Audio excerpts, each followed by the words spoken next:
Is pleasure really the yardstick for the value of life? The quantity of pleasure would reach the highest value if all needs, desires are satisfied.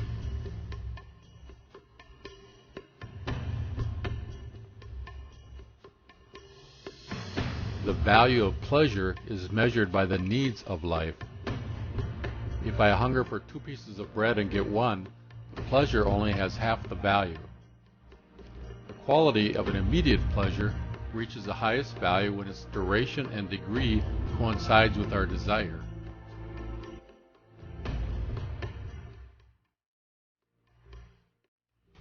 Desire is the standard by which we measure the value of pleasure.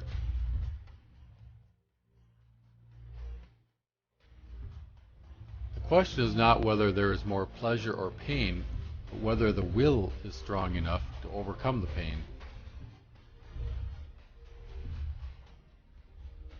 An admirer of beautiful views never compares the amount of pleasure of the mountain peak view with the pain of the difficult climb,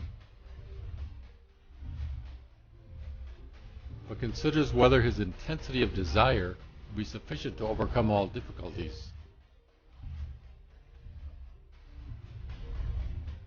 Every pain and every pleasure has a specific magnitude, intensity, and duration.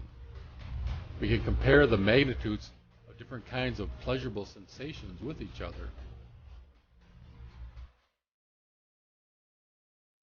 It is a mistake to say we strive for the greatest amount of pleasure in life, except perhaps in amusement activities. If it is a choice between enjoying a game of cards or light conversation after work, we will ask which will bring the most pleasure.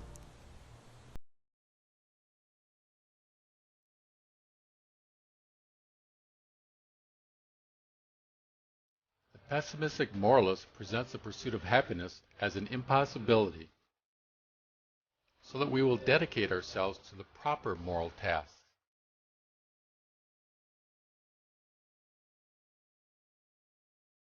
Ethics is not based upon the eradication of all striving for pleasure, but rather upon a strong will sustained by ideal intuitions.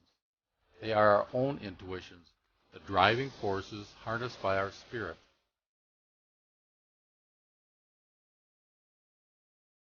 We want them because the realization of our ideal is our highest pleasure.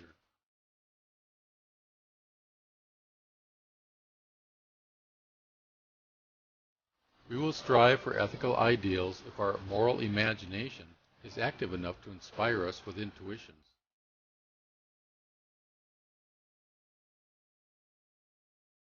Intuitions give our will the strength to overcome all resistance within our own constitution, including the pain involved.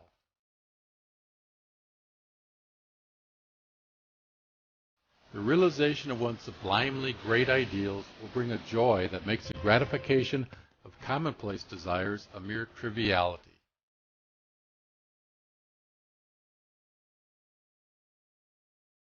Immature people with no moral imagination like to see the instincts of their half-developed nature as the fullest expression of humanity.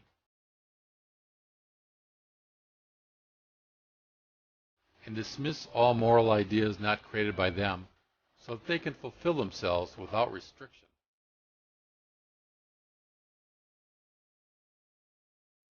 My intention is to show that freedom is possible, that it is action springing from spiritual intuitions.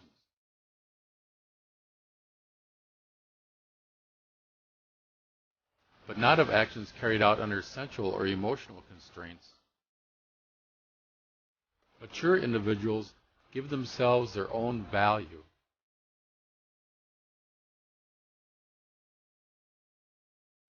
They do not aim at pleasure, which comes to them as a gift of grace on the part of nature or by the Creator.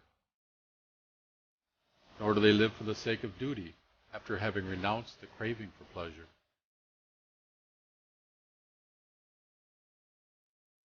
Individuals act as they want to, that is, in accordance with their ethical intuitions.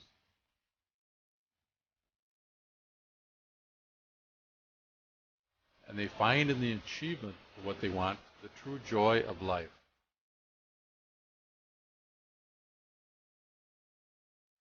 Individuals determine the value of life by measuring their achievements against their aims.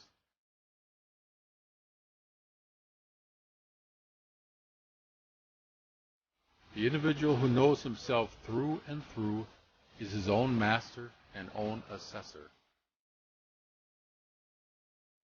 If freedom is to be realized, the willing within human nature must be sustained by intuitive thinking.